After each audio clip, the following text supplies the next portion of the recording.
Veteran Salute is sponsored by the Devon James Injury Lawyers.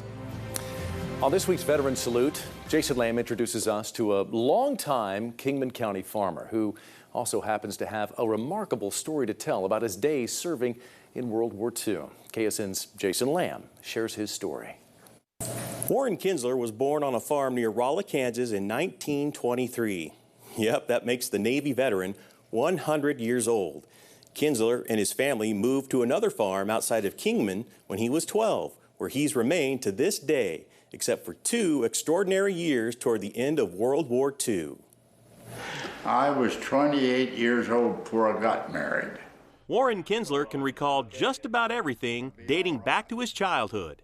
It was in the heart of the Dust Bowl in 1935. The Kinslers moved away from southwest Kansas and settled down on a farm outside of Kingman. That's where 18-year-old Warren graduated from high school in 1941, the same year of the attack on Pearl Harbor. We had radio at that time. We heard it on the radio about the Pearl Harbor. 3 years later, in 1944, Kinsler, whose father was an Army private during World War I, was drafted into the Navy. I couldn't wait to be drafted. I didn't have a girlfriend at the time. I was one of the few that enjoyed the service.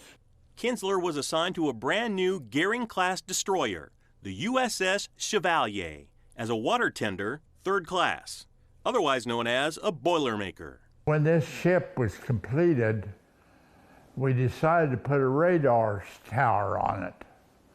And it was the first one with this radar tower. So we took it up Chesapeake Bay and up the Potomac. At that time, it was President Truman, and he come aboard. Of course, naturally, old farm kids like me get to see a president or something else. The Chevalier cleared the Panama Canal, reached Pearl Harbor in July of '45, and was part of Task Force 38 that entered Tokyo Bay. The Chevalier, with Warren Kinsler aboard, was in Tokyo Bay when the Japanese surrendered, ending World War II. I was there, not on the Missouri. That's where MacArthur and the Japanese signed it, but we were right there with the ship. The Chevalier stayed in Tokyo Bay for 2 or 3 months before heading home. Kinsler says he was on the battleship from Christmas 1944 until July of '46. We put 70-some thousand miles on that ship while I was on it, so we did a lot of floating around. Both of Kinsler's brothers enlisted.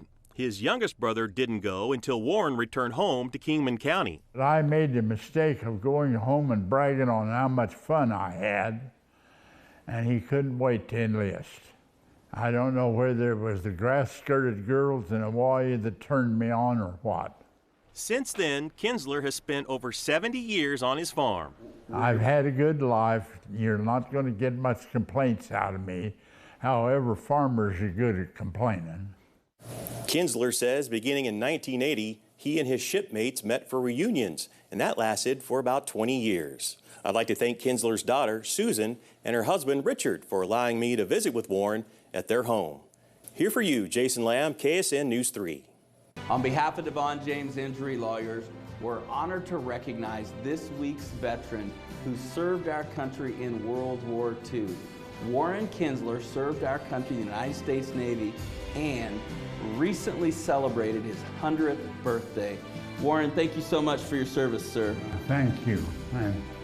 I'm glad to do it. I enjoyed every minute of it.